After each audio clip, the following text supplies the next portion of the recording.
CPIM ദേശീയ പ്രക്ഷോഭ സമരത്തിന്റെ ഭാഗമായി കൊട്ടാരക്കരയിൽ ഡിഇഒ ഓഫീസ് ഉപരോധം ആരംഭിച്ചു. തിങ്കളാഴ്ച രാവിലെ 11 മണിക്ക് ആരംഭിച്ച ഉപരോധം സിപിഐഎം ജില്ലാ സെക്രട്ടറി കെ രാജഗോപാൽ ഉദ്ഘാടനം ചെയ്തു. അഖിലേന്ത്യാ ജാഥകൾ പര്യടനം നടത്തിയതിന്റെ സമാപനം കുറിച്ചുകൊണ്ട് മാർച്ച് 19 ഡൽഹിയിൽ നടന്ന മഹാറാലിയിലാണ് ദേശീയ പ്രക്ഷോഭത്തിന് ആസ്പദമായ പ്രശ്നങ്ങൾ ഉന്നയിച്ചുകൊണ്ട് നിരന്തരമായിരിക്കുന്ന നാനാമേഖലകളിൽ ഉയർന്നു വരുന്ന സമരങ്ങളെ സംബന്ധിച്ച് തീരുമാനിച്ചത്.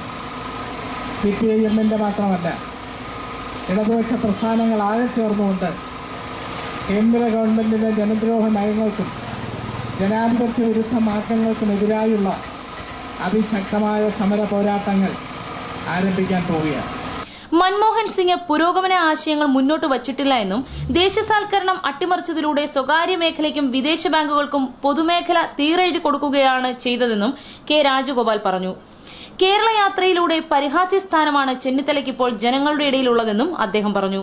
വിലക്കയറ്റം തടയുക, ഭക്ഷ്യസുരക്ഷ ഉറപ്പുവരുത്തുക, എല്ലാ കുടുംബങ്ങൾക്കും പാർപ്പിടവും ഭൂമിയും ഉറപ്പുവരുത്തുക, കുടിവെള്ളം വിൽപ്പന ചരക്കാക്കരുത്, സ്ത്രീ സുരക്ഷ ഉറപ്പാക്കുക, UDF സർക്കാരിന്റെ ജനദ്രോഹ നയങ്ങൾ തിരുത്തുക, ചില്ലറ വ്യാപാര മേഖലയിൽ വിദേശ നിക്ഷേപം നടത്തരുത്, അഴിമതി നിർമ്മാർജ്ജനം ചെയ്യുക, വൈദ്യുത ചാർജ് വർധനവ് പിൻവലിക്കുക എന്നീ ആവശ്യങ്ങൾ ഉന്നയിച്ചാണ് ഉപരോധം.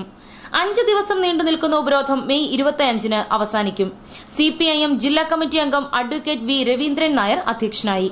CPIM Kottarakkara area committee secretary SR Ramesh സ്വാഗതം പറഞ്ഞു.